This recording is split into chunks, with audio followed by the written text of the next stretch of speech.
great Canadians who are in the room today, I think the one thing that Vincent, Sandra, and I all share in common, though we have what would appear on the surface to be different backgrounds and stories, is that Canada made each of us a promise. Sandra was an immigrant from, is it Ecuador?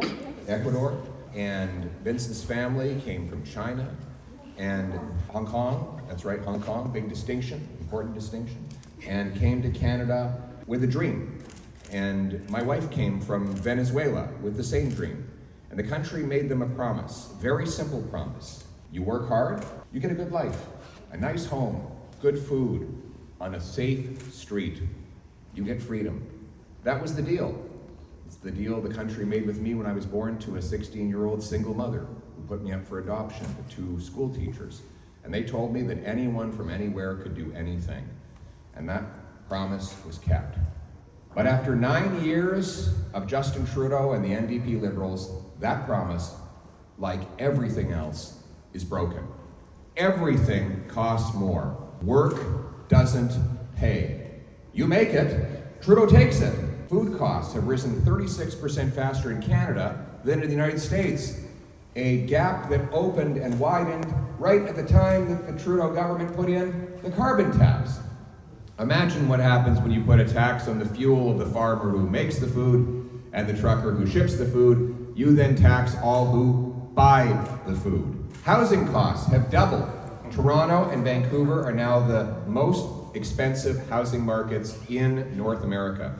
More expensive than New York City, San Francisco, Los Angeles, Chicago. Imagine this. Housing costs are almost 3 times higher in Toronto as they are in Chicago. And people in Chicago make more money than people in Toronto. Housing costs are double in Seattle what they are in Vancouver. And Seattle workers make almost double what the Vancouverites will make. That is how bad things are going relative to the rest of the world. We have the most expensive housing costs in all of the G7 and the fewest homes per capita among all those countries, even though we have by far the most land to build on. And where we do have homes, they are in dangerous communities. Once sleepy, tranquil, peaceful neighborhoods are now overtaken by rampant crime and drugs. People are terrified. In neighborhoods where they didn't even lock the doors 10 years ago because it was so safe, now they're putting shatterproof coating on their glass. They're putting bars on their driveways to stop the cars from being stolen, and the police are telling them, leave the keys next to the doors so that the thieves can have a convenient exit when they safely steal your car. This is insane. But my friends, the good news is this. Life was not like this before Justin Trudeau, and it won't be like this after he's gone. Bring home the country we knew and still love with a common sense plan that will axe the tax, build the homes, fix the budget, stop the crime, and ban the drugs. We will axe the carbon tax to lower gas, heat, and grocery bills, and make affordable, abundant energy available to our businesses so they can grow and hire, to our truckers so they can ship more goods at a lower cost and with bigger paychecks for the drivers of those trucks and the workers whose goods they are shipping. We will pass a Bring It Home tax cut, which will lower taxes on work, savings, investment, energy, and making stuff in Canada. The purpose of this tax cut is to bring home more paychecks and production. The money that we've lost to the Americans because we have high taxes and brutal red tape, we want to bring that money home. Think about Donald Trump sitting in the White House, calling our businesses in 2030, if Justin Trudeau is still in power. Say, you've got now a 61 cent a liter carbon tax, quadruple. That's what he wants to do. Trump's calling all the businesses in Canada, saying, drive 50 kilometers to the south, move to Ohio, Michigan, New York State.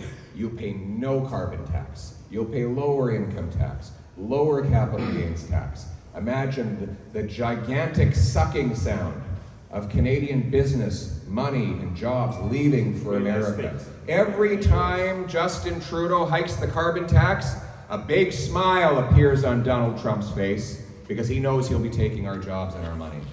Well, I understand why he wants to take our jobs. I don't understand why we have a prime minister that's helping him do it. I want to bring those jobs home. So we will be slashing the red tape, cutting the taxes, eliminating the bureaucracy, and unleashing the free enterprise system to bring those jobs back to Canada. It's common sense. Yeah. Absolutely. And we're going to build the homes as well. Right now, the biggest cost for a new home in Toronto is government, taxes and red tape. In fact, 36% of the cost of a new Ontario home today is just direct taxes. Sales tax, land transfer tax, and development charges. And then there's the indirect taxes of delays, zoning, consultants, lawyers, accountants, all of which have to be paid by the home buyer at the end of the day. So I will slash the bureaucracy and axe the taxes. I'm announcing that a common sense Conservative government will axe the sales tax on new homes to save you up to 50 grand on a new purchase. That will stimulate 30,000 additional builds every single year. We'll pressure the provinces to match this tax cut on homes, and I will require municipalities to speed up permits, free up land, and cut development charges to build 15% more homes per year in order that you might have a home for your family that you can afford. And we want those homes to be in safe neighborhoods. So we will stop the crime. The good news is we don't have a lot of criminals in Canada. The bad news is they're very productive.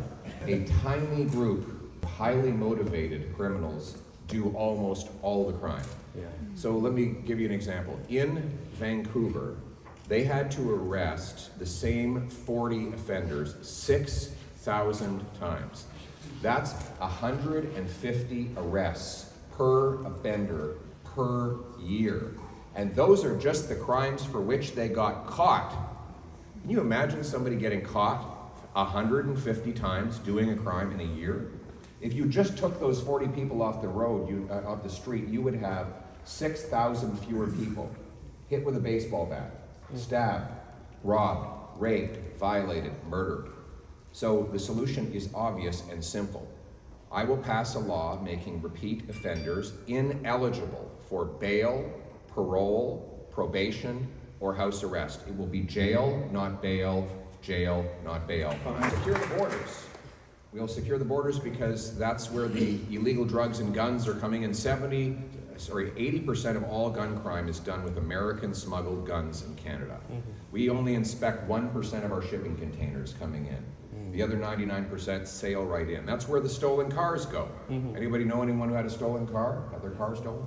Yeah, well, you know where it went? In a shipping container overseas to support terrorism and international crime syndicates.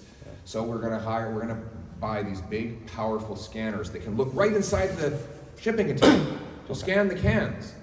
So if the manifest says that in this shipping container is quartz, but the scanner shows that it's a Beamer, then you take the container, you set it aside, you pull it out, and you match the VIN to the owner. You call the owner and say, were you planning to send your Beamer to Turkey today?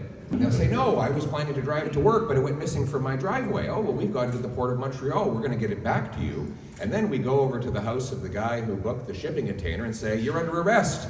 You have the right to remain silent. That's how you interrupt the car theft and the demand. And you shut down these smugglers of drugs, guns, and stolen cars. And we pay for it by canceling the ridiculous gun grab. They're going after licensed, law-abiding, trained, and tested sports shooters and hunters who are not the problem. If you're Grandpa Joe is not shooting up our neighborhood with his hunting rifle. I want to protect Canadians from criminals, not turkeys from hunters. And that's why we're going to respect licensed, law-abiding owners of firearms, and we're going to stop the drugs. We've lost 47,000 people to drug overdoses in the last decade. That's a 200% annual increase, more than we lost in the Second World War fighting against the Nazis. You can imagine that. And that is because Justin Trudeau has liberalized drugs. He's stopped prosecuting drug crimes. 80% of the ingredients that go into making fentanyl are legally and unregulated imported into Canada. There's not even an offense related to it. Then there are super labs that cook it into the most deadly drug the world has ever seen, 100 times more powerful than heroin, and everywhere in our streets now after 9 years of Trudeau. I will ban those ingredients, stop them from coming in at our border. We will bring in tough bans. We will bring in mandatory jail time for the drug kingpins who cook this stuff and put it on our streets, because creating fentanyl is actually a form of mass murder.